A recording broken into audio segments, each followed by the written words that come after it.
Hello friends, आज भारतीय संविधान के महत्वपूर्ण अनुच्छेदों को हम लोग डिस्कस करने वाले हैं। और मुझे लगता है यूट्यूब पे शायद पहली बार संविधान के 395 अनुच्छेदों को डिस्कस किया जाएगा। वैसे वर्तमान में अगर देखा जाए तो अप्रॉक्स 425 अनुच्छेद हैं टोटल सब सेक्शन को लेकर के, लेकिन फिर भी अभी तक 395 के रूप में ही हम लोग जानते हैं। तो चलिए, अगर हमारे चैनल पे नए हैं तो जीएस गुरु को लाइक और सब्सक्राइब शेयर जरूर कीजिए ताकि मुझे मोटिवेशन मिल सके। Thank you. चलिए शुरू करते हैं। देखिए, भाग एक में क्या है, तो भाग एक में संघ एवं उसका राज्य क्षेत्र। ठीक है, जैसा कि आपको पता है संविधान में 22 भाग हैं और भाग एक संघ के बारे में डील करता है। Article 1 to 4। अब देखो, आर्टिकल 1 में लिखा गया है संघ का नाम अर्थात भारत अर्थात इंडिया। कभी कोई क्वेश्चन आता है कि भारत को संविधान में किस नाम से लिखा गया, तो आप याद रखना भारत अर्थात इंडिया। आर्टिकल 2 है नए राज्यों का प्रवेश या स्थापना। आर्टिकल 2A को ख़त्म कर दिया गया है। आर्टिकल 3 है नए राज्यों के नाम वर्तमान राज्यों की सीमाओं में परिवर्तन। आर्टिकल 4 करता है कि संसद के पास ये शक्ति है कि वो नए राज्यों से संबंधित नियम बना सकती है। ओके, इसी प्रकार सब सेक्शन 2 है भाग 2 नागरिकता से संबंधित है। आर्टिकल 5 से 11 तक, आर्टिकल 5 to 11। लेकिन इसमें मैं आपको एक चीज़ कहूँगा कि बस इसमें 2 आर्टिकल याद है। तो आर्टिकल 5 नागरिकता पर के बारे में बताया गया, आर्टिकल 5 एंड आर्टिकल 11। बस ये 2 इम्पोर्टेंट आर्टिकल है, क्योंकि आर्टिकल 5 में नागरिकता के बारे में और आर्टिकल 11 कहता है कि नागरिकता से संबंधित सरकार नियम बना सकती है। ओके, उसी प्रकार से देखो भाग 3 मूल अधिकार। मूल अधिकार में आपको पता होगा आर्टिकल 12 to 35 तक मूल अधिकार है। ओके, तो चलो शुरू करते हैं। आर्टिकल 12 में परिभाषा दी गई है। आर्टिकल 12 में बताया गया है कि राज्य क्या है वगैरह वगैरह। आर्टिकल 13 बताता है कि यदि कोई भी नियम जो सरकार बनाती है अगर मूल अधिकार से असंगत होगा, मूल अधिकार को न्यून करने वाला होगा, तो उस अधिनियम उस विधि को ही शून्य कर दिया जाएगा। जहाँ तक विरोध हो, जहाँ तक दोनों में मूल अधिकार और नियम में टकराहट हो, वहाँ तक। ओके, अब आर्टिकल 14 से लेकर के 18 तक आप देख रहे होंगे। एक सेकंड में जूम कर देता हूँ। ये देखो आर्टिकल 14 to 18। ओके, ये जो है आपका समानता का अधिकार है। ठीक है, ऐसे याद रखना, समानता का अधिकार आर्टिकल 14 to 18। अब इसमें समानता में क्या कहा गया है भाई साहब, जरा देख लिया जाए। तो आर्टिकल 14 कहता है विधि के समक्ष समानता, मतलब सभी लोग चाहे वो अमीर हो गरीब हो विधि के समक्ष समान होंगे। आर्टिकल 15 कहता है कि सरकार द्वारा धर्म, मूल, वंश, जाति, लिंग और या जन्म स्थान का भेदभाव नहीं किया जाएगा। आर्टिकल 16 कहता है लोक नियोजन में, मतलब जो भी नौकरियां सरकार प्रदान करती है, नौकरियों के लिए फॉर्म निकालती है, उसमें किसी प्रकार का भेदभाव नहीं किया जाएगा। आर्टिकल 17 कहता है अस्पृश्यता का अंत, दैट मीन्स अनटचेबिलिटी को एबोलिश कर दिया गया है, इसको एक आपराधिक कानून बना दिया गया है। आर्टिकल 18 कहता है उपाधियों का अंत, दैट मीन्स कि आप राष्ट्रपति की परमिशन के अलावा आप कोई भी उपाधि ग्रहण नहीं कर सकते। इसमें एक्सेप्शन है, भारत रत्न सैनिक को आप उपाधि नहीं माना गया है।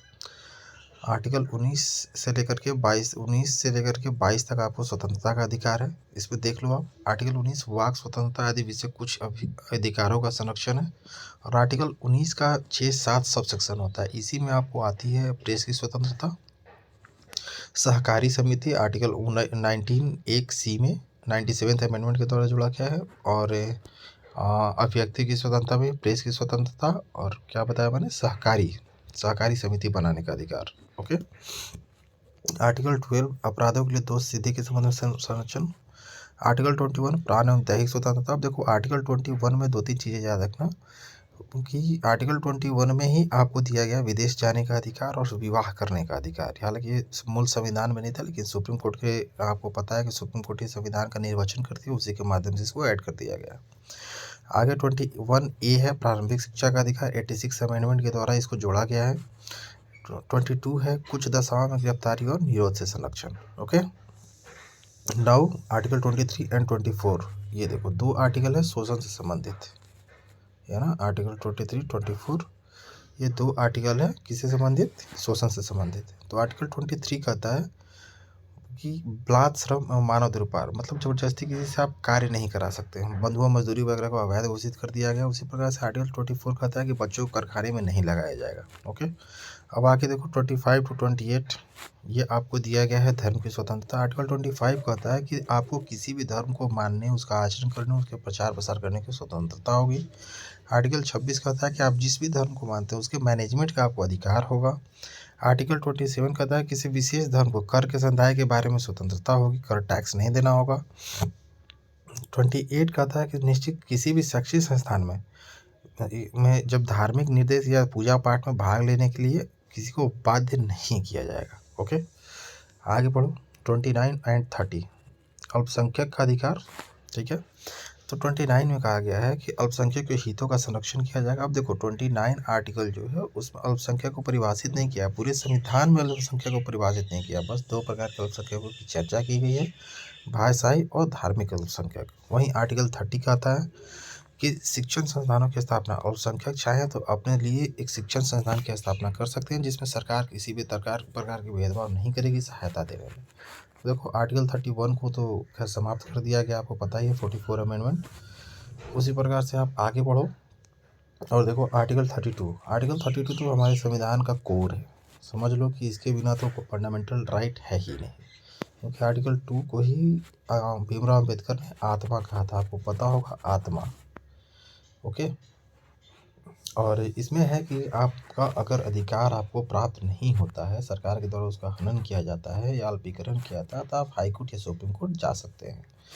ओके, अब आर्टिकल 33 है कि किस हद तक जो हमारे पैरामिलिट्री फोर्सेस उनको मूल अधिकार प्राप्त होगा। 34 है कि जब किसी क्षेत्र में मार्शल लॉ लागू होता है तो उस दरमियान मूल अधिकार पर निर्बंधन कैसे लगाएगा, ये दिया गया। आर्टिकल 35 है कि संसद द्वारा एक कुछ विधि बनाया जाएगा ताकि फंडामेंटल राइट आपको प्राप्त हो सके या कुछ उससे संबंधित। ओके, अब देखो आगे है राज्य का नीति निर्देश, जिसको हम लोग DPSP भी कहते हैं, DPSP directive principle of state.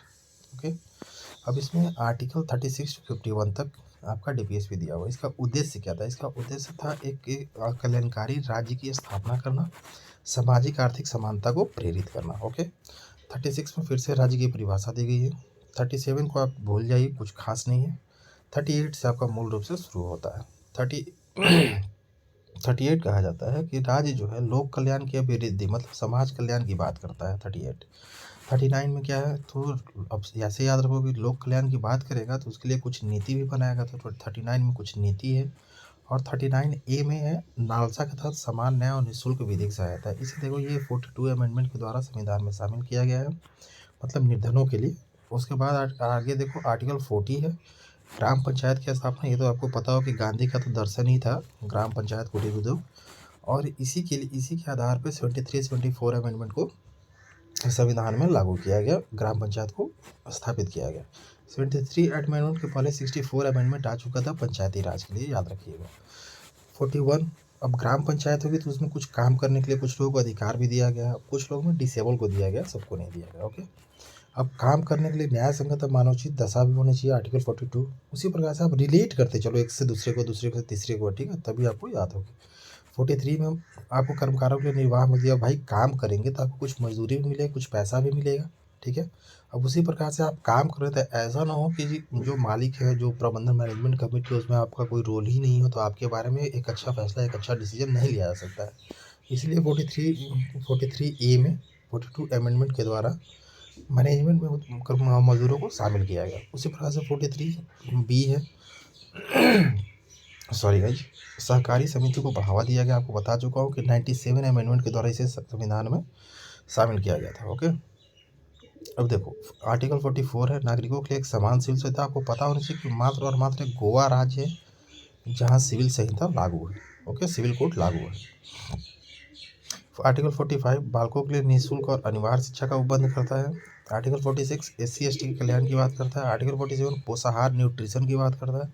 Article 48 कृषि और पशुपालन का संगठन की बात करता है। आर्टिकल 48A पर्यावरण संरक्षण की बात करता है। आर्टिकल 49 राष्ट्रीय महत्व के संस्थानों के संरक्षण की बात करता है। आर्टिकल 50 कार्यपालिका से न्यायपालिका के पृथक्करण की बात करता है आर्टिकल 51, अंतर्राष्ट्रीय शांति और सुरक्षा की बात करता है। उसी प्रकार से देखो आर्टिकल सेक्शन 4A में भाग 4A में ही 51 में मूल कर्तव्य, और आपको पता होना चाहिए कि 42 अमेंडमेंट के द्वारा इसे जोड़ा गया, और एक कमेटी थी उसका नाम था स्वर्ण सिंह समिति, स्वर्ण सिंह समिति, स्वर्ण सिंह, ओके, इसी के अनुशंसा पे जोड़ा गया था। ठीक है, चलो अब वर्तमान में याद रखना 11 मूल अधिकार है, ये मौलिक कर्तव्य कितना 11। ठीक है, अब आगे देखो भाग 5 राष्ट्रपति और उपराष्ट्रपति। ठीक है, तो आज कोशिश करते हैं भाग 5 को कंप्लीट करने का। भाग 5, अब देखो कि भारत एक गणतंत्र है, आपको पता है गणतंत्र है, तो गणतंत्र का मतलब होता है कोई निर्वाचित राजा नहीं हो, तो इसी चलते राष्ट्रपति का प्रावधान किया गया है, जो कि अनुवांशिक नहीं होता, सॉरी अनुवांशिक नहीं हो बल्कि निर्वाचित हो। तो आर्टिकल 52 का था भारत में एक राष्ट्रपति होगा, तो भैया राष्ट्रपति है तो तुमको शक्ति भी देना पड़ेगा, तो आर्टिकल 53 में हमें शक्ति दे दिया। अब शक्ति दे दिया तो ये भी तो बताएंगे निर्वाचन कैसे होगा, तो उसी प्रकार से 54 में निर्वाचन का प्रबंध कर दिया। अब ये भी तो बताएंगे निर्वाचन कैसे होगा। ठीक है, तो उसी प्रकार आर्टिकल 55 में निर्वाचन की रीति बता दी। ठीक है, अब आगे देखिए निर्वाचन तो हो गया, लेकिन कितनी कार्यावधि के लिए रहेंगे राष्ट्रपति साहब, तो आपको 56 में मिल जाएगा निर्वाचन की पद्धति पदावधि। उसके बाद बताएंगे क्या वो दोबारा निर्वाचित हो सकते हैं, 57 में ये इस चीज़ की चर्चा कर दी गई। 58 में बताया गया है कि उनके लिए क्या क्या योग्यता होनी चाहिए। 59 में बताया गया है कि क्या शर्त होना चाहिए। 60 में बताया गया कि राष्ट्रपति कैसे शपथ लेगा, क्या शपथ लेगा। 61 में बताया गया इम्पीचमेंट महाभियोग के बारे में, कि यदि राष्ट्रपति संविधान से इतर कोई कार्य करता है तो उसको महाभियोग लगा के उसको हटाया जा सकता है। अब याद रखना कि कभी कभी क्वेश्चन आता है कि राष्ट्रपति में जो महाभियोग लगता है, महाभियोग चलाया जाता है, वो संसद के किस सदन में लाया जाता है, तो याद रखना किसी भी सदन में लाया जा सकता है। ओके, लेकिन हाँ 2/3 बहुमत से पारित होना चाहिए और मेजोरिटी से, और सेकंड दिन के 14 दिन पहले राष्ट्रपति को आपको बताना होगा, और राष्ट्रपति अपने अपने किसी अध्यादेश के माध्यम से अपना पक्ष रख सकता है। ओके, अब देखो आर्टिकल 62 राष्ट्रपति के पद में रिक्ति को भरने के लिए निर्वाचन करने का समय और आकस्मिक रिक्ति के समय निर्वाचित व्यक्ति की पदावधि क्या होगी। 63 का था भारत का उपराष्ट्रपति, यानी अब इसे याद रखना कि 63 से उपराष्ट्रपति के बारे में बताया गया है। तो 63 के भारत में एक उपराष्ट्रपति होगा। अब उपराष्ट्रपति होगा तो राज्यसभा का सभापति भी होगा, पदेन सभापति होगा। अब 65 का था कि अगर राष्ट्रपति मतलब अचानक किसी कारणवश अगर अपने पदभार को ग्रहण करने या अपने दायित्वों को निर्वहन करने में अगर असमर्थ है, तो उस दरमियान उपराष्ट्रपति उसका कर्तव्य निभाएगा। आर्टिकल 6 का था उपराष्ट्रपति का निर्वाचन कैसे होगा। 65 का था कि आकस्मिक परिस्थिति में उपराष्ट्रपति की राष्ट्रपति के रूप में नियुक्ति।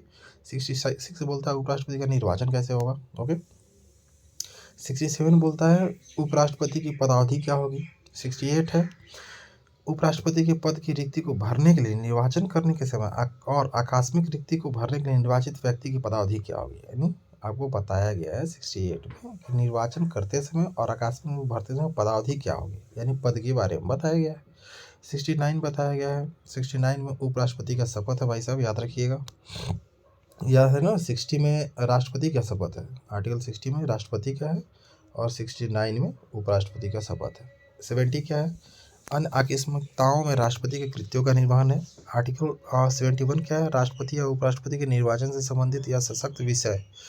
आर्टिकल 72 है क्षमादान की शक्ति राष्ट्रपति का। आर्टिकल 73 है संघ की कार्यपालिका शक्ति का विस्तार। ओके, अब इसी प्रकार से देखो भाग 5 में ही है एक बहुत ही महत्वपूर्ण अधिकारी हैं मंत्रिपरिषद महान्यायवादी।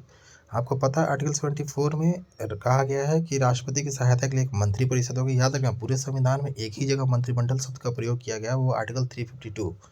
ओके, बाकी हर जगह मंत्रिपरिषद की ही चर्चा मिलती है। 75 में है मंत्रियों के बारे में अन्य उपबंध। 76 में है महान्यायवादी, आर्टिकल 76। अब याद रखना महान्यायवादी संसद कार्रवाई में भाग ले सकता है, बोल सकता है, किसी समिति का सदस्य भी बन सकता है, लेकिन वोट नहीं दे सकता। ओके, भारत का सबसे बड़ा विधि विज्ञता होता है ये महान्यायवादी। आर्टिकल 77 भारत की सरकार के कार्य का संचालन, ठीक है, कैसे कार्य किया जाएगा। आर्टिकल 78 है कि प्रधानमंत्री जो है राष्ट्रपति के मांगे जाने पर सूचनाएं उपलब्ध कराएगा। उसी प्रकार से अब संसद का गठन कैसे होता है इसके बारे में चर्चा कर लेते हैं। तो देखो सबसे पहले तो 79 में बताया गया संसद का गठन कैसे होगा। 80 में बताया गया राज्यसभा का गठन। 81 है लोकसभा का संरचना। 82 है प्रत्यक्ष जनगणना के बाद में सरकार अब ये बनाएगी, परिसीमन आयोग बनाएगी या पूरा समायोजन करेगी। 82 83 है संसद के सदनों की अवधि क्या होगी। 83 बताया कि संसद कितने दिनों के लिए होगा। तो आपको पता है कि लोकसभा 5 साल और राज्यसभा तो कभी भंग होता ही नहीं। प्रत्येक सदस्य 2 वर्ष, 1 वर्ष बाद 2/3 सदस्य जो है और 1/3 सदस्य 2 वर्षों बाद रिटायर करते हैं। 84 संसद की सदस्यता के लिए अर्हता 84 में है। 85 में संसद के सत्र 17 अवसान और विघटन। 86 से संसद का अभिभाषण और उनके संदेश भेजने के राष्ट्रपति का अधिकार। 86 के माध्यम से संदेश भेजते हैं, याद रखना बहुत इंपॉर्टेंट है। 87 राष्ट्रपति का अभिभाषण। 87 में ये भी इंपॉर्टेंट आर्टिकल है। 88 में मंत्री महान्यायवादी के अधिकार क्या होंगे, ये बताया गया है। 89 में राज्यसभा और सभापति और उपसभापति के बारे में बताया गया है। 90 में उपसभापति का पद रिक्त होने के बारे में बताया गया है।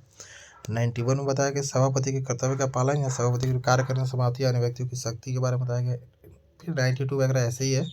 93 याद रखना लोकसभा के उपाध्यक्ष और उपाध्यक्ष इंपॉर्टेंट है। 94 अध्यक्ष और उपाध्यक्ष के पद रिक्त होगा, उस दरमियान बताया गया कैसे कार्य संचालन होगा। ओके, उसी प्रकार से आर्टिकल 95 देखो, अध्यक्ष के कर्तव्य बताया गया है। 96 जब अध्यक्ष उपाध्यक्ष को पद से हटाने के जब कोई विचार या संकल्प जब विचाराधीन हो तो उस समय अध्यक्षता नहीं करेगा, इसके बारे में 96 में बताया गया। 97 बताया गया है सभापति और उपसभापति अध्यक्ष उपाध्यक्ष का वेतन क्या होगा। 98 इंपॉर्टेंट है, याद रखें संसद का सचिवालय बताया गया है। 99 सदस्यों द्वारा शपथ या प्रतिज्ञान के बारे में बताता है। आर्टिकल 100 सदनों में मतदान रिक्ति के बारे में बताता है। आर्टिकल 101 स्थानों का रिक्त होना। 102 सदस्यों के लिए निहरता। 103 सदस्यों ने निहरता या सदस्यों की अयोग्यता पर प्रश्नों पर विनिश्चय या निर्णय कौन लेगा, ये बताता है। ठीक है। आर्टिकल 105 संसदीय विशेष अधिकार की बात करता है। आर्टिकल 106 वेतन एवं भत्ते की बात करता है। 107 विधेयक को स्थापित मतलब विधेयक लाने के बारे में चर्चा करता है। अब यहाँ से याद रखेंगे आर्टिकल 110 सॉरी गाइस, थोड़ी खांसी हो गई है। 110 है धन विधेयक। 111 विधेयक पर अनुमति। 112 है वार्षिक विधि विवरण, जिसे आप बजट के नाम से जानते हैं। 113 है संसद में प्राकरणों के संबंध में प्रक्रिया। 114 विनियोग विधेयक, बहुत इंपॉर्टेंट है, याद रखना। अब देखो 114 से 117 तक तो याद ही कर लो, ठीक है। देखो 114 विनियोग विधेयक। 115 अनुपूरक अतिरिक्त या अधिक अनुदान। 116 में लेखा अनुदान, पथ्यानुदान, अपवाहन अनुदान। 117 में वित्त विधेयकों के बारे में विशेष उपबंध। 118 है प्रक्रिया के नियमन। 119 है संसद में वित्तीय कार्य संबंधी प्रक्रिया या विधि द्वारा विनियमन। 120 संसद में प्रयोग की जाने वाली भाषा। ओके, 122 देख लो। 122 में कहा गया है कि संसद की कार्यवाही का न्यायालय में किसी प्रकार की चर्चा नहीं की जाएगी, ठीक है। उच्चतम न्यायालय देख लो भाई साहब। 124 में कहा गया कि भारत में उच्च न्यायालय होगा, उच्चतम न्यायालय होगा। 125 कहा गया कि न्यायाधीश को क्या पेमेंट दिया, भाई काम करेगा तो पेमेंट तो लेगा ना। 124 में स्थापना कर दी, उसमें न्यायाधीश को बैठाएंगे तो पेमेंट देना पड़ेगा। 125 126 में कार्यकारी मुख्य न्यायमूर्ति की नियुक्ति, याद रखना कार्यकारी मुख्य न्यायमूर्ति की नियुक्ति करता है राष्ट्रपति। 127 तदर्थ, जब कोरम पूरा नहीं होता तो तदर्थ न्यायाधीशों की नियुक्ति होती है, या कार्यभार बढ़ जाए तभी तदर्थ न्यायाधीशों की नियुक्ति होती है 127 में। 128 है सेवानिवृत्त न्यायाधीशों की उपस्थिति। 129 है उच्चतम न्यायालय का अभिलेखीय न्यायालय के रूप में प्रयोग, मतलब जो भी डिसीजन देगा वो रिकॉर्ड के रूप में रखा रहेगा। 130 उच्चतम न्यायालय का स्थान क्या होगा, राष्ट्रपति डिसाइड करेगा। 131 उच्चतम न्यायालय की आरंभिक अधिकारता, आर्टिकल 131। ओके, याद रखना आर्टिकल 131। आर्टिकल 132 कुछ मामलों में कैसे वो अपील किया जा सकता है सुप्रीम कोर्ट में, ये बताया गया है। 133 में बताया गया कि सिविल विषय से संबंधित कैसे अपील होगा। आर्टिकल 134 में बताया कि जो आपराधिक दांडिक विषय उसमें कैसे अपील होगा। आर्टिकल 135 में है कि विधिमान फेडरल न्यायालय के अधिकारियों की शक्ति क्या होगी। 136 में अपील के लिए उच्चतम न्यायालय से विशेष इजाजत, मतलब विशेष इजाजत के माध्यम से भी आप अपील कर सकते हो। 137 में बताया गया है कि निर्णय आदेशों का उच्चतम न्यायालय की विशेष इजाजत। 138 में बताया है उच्चतम न्यायालय की अधिकारिता की वृद्धि। 139 है कुछ रीट निकालने की शक्ति का उच्चतम न्यायालय को प्रदत्त किया जाना। 140 उच्चतम न्यायालय की अनुसांगिक शक्ति है। 141 में है उच्चतम न्यायालय द्वारा घोषित विधि का सभी न्यायालयों पर आबद्ध करो, मतलब जो सुप्रीम कोर्ट बोलता है वो सभी न्यायालय पे मान्य होगा, ठीक है। अब इधर देखो कुछ खास है नहीं तो इसको छोड़ देता हूँ मैं, ठीक है। आगे बढ़ता हूँ। भारत का CAG ये भी भाग 5 का ही है। अब याद रखना आर्टिकल 148 to 141, 148 से 151 तक आपको बताया गया CAG के बारे में। 148 है CAG। 149 है उसके कर्तव्य और शक्ति। 150 है संघ और राज्यों के लेखाओं का प्रारूप। 151 है संपरीक्षा प्रतिवेदन। ओके, अब आगे देखो राज्यपाल, ठीक है, राज्यपाल के बारे में थोड़ा सा चर्चा कर लेते हैं। देखो राज्यपाल, ये भाग 6 का बात है, भाग 6 में आता है राज्यपाल। तो सबसे पहले तो बताया गया है राज्यपाल की परिभाषा, पद क्या है। 152 में बताया गया है परिभाषा, जिसको छोड़ दो। 153 में कहा गया है 153 में कि राज्यों में एक राज्यपाल होगा। अब राज्यपाल हो तो आपने राष्ट्रपति में क्या भाग पढ़ा था, आर्टिकल 52 में एक राष्ट्रपति होगा। उसके बाद क्या कहा था आपने कि 53 में कि भाई साहब जब राष्ट्रपति है तो उसके लिए कुछ शक्ति भी होनी चाहिए। तो उसी प्रकार से आर्टिकल 53 में शक्ति दे दी गई थी। ठीक उसी प्रकार से आप देखोगे यहाँ भी लागू होता है। 153 में राज्यों में एक राज्यपाल होगा। ठीक है, उसी प्रकार दूसरा कहता है 154 में है कि भाई साहब राज्य में कार्यपालिका शक्ति राज्यपाल में नहीं होती होगी। अब भाई राज्यपाल की नियुक्ति कैसे होगी, उसकी पदावधि क्या होगी, इसके बारे में तो चर्चा है। तो 155 कहता है राज्यपाल की नियुक्ति, 156 कहता है राज्यपाल की पदावधि, 177 कहता है नियुक्त होने के लिए अर्हता क्या होगी। ठीक है, उसके बाद बताया गया है उसके लिए शर्त क्या होगी। ठीक है, 158 में शर्त बताया गया है, 157 में नियुक्ति के लिए अर्हता, 158 में शर्त, 159 में शपथ। आपको पता है राष्ट्रपति का 60 में था, राष्ट्रपति का शपथ कितने में था, 60 में था। ठीक है, और राज्यपाल का शपथ 159 में है। 160 में है कुछ आकस्मिकताओं में राज्यपाल के कृत्यों का निर्वहन, मतलब कुछ ऐसी परिस्थितियां इसमें राज्यपाल के कृत्य का निर्वहन कैसे किया उसके बारे में चर्चा की। 161 में है क्षमा आदि की शक्ति। आपको पता है उपराष्ट्रपति के लिए आपको क्षमादान कितने में था, आर्टिकल 72, और राज्यपाल का क्षमादान 161, तो रिलेट करके याद रखिएगा। 162 में राज्य की कार्यपालिका शक्ति का विस्तार। ओके, अब देखो आगे चर्चा करते हैं। मंत्रिपरिषद और महाधिवक्ता, ये भी भाग 6 का पार्ट है, आर्टिकल 163 टू 167। ओके, 163 का था कि राज्यपाल की सहायता देने के लिए एक मंत्रिपरिषद होगी। ठीक है, तो अब क्वेश्चन आता है कि राज्यपाल अपने कार्यों का निबंधन कैसे करता था। याद रखना, मंत्रिपरिषद या स्वयं के माध्यम से। 164 मंत्रियों के बारे में अनुपबंध, या आप कह सकते हैं मुख्यमंत्री की नियुक्ति, मंत्रिपरिषद की नियुक्ति 164 में है। 165 में है राज्य का महाधिवक्ता, याद होगा 76 में है महान्यायवादी, और 165 में है महाधिवक्ता है राज्य का सर्वोच्च विधि अधिकारी होता है। 166 राज्य सरकार का कार्य का संचालन, मतलब राज्य कैसे कार्य करेगी, 166 में बात किया गया है। 167 में बताया कि राज्यपाल को जानकारी देने के संबंध में मुख्यमंत्री, अब याद है आर्टिकल 78 में प्रधानमंत्री का कर्तव्य बताया गया था, कैसे वो राष्ट्रपति को मांगी गई सूचनाएं प्रदान करेगा। तो याद रखना कि 78 और 167 दोनों को कंबाइन करके भी याद रख सकते हो, 78 और 167। ओके, चलो आगे देखो। राज्य का विधानमंडल 168, राज्यों के विधानमंडल का गठन कैसे होगा, आपको याद होगा 79 हम लोगों ने पढ़ा था संसद का संगठन, और यहाँ 168 हम लोग पढ़ते हैं विधानमंडल का संगठन, तो याद रखें। ओके, 169 में विधान परिषद का कैसे गठन किया जाए, कैसे सृजन किया जाएगा। 170 में विधानसभाओं के, अब याद रखो कि विधानसभा हाईएस्ट अपर सदन होता है तो उसको ऊपर रखा जाएगा, और विधानसभा लोअर होती है तो उसको नीचे रखा जाएगा। 170 विधानसभाओं की संरचना। 171 विधान परिषद की संरचना।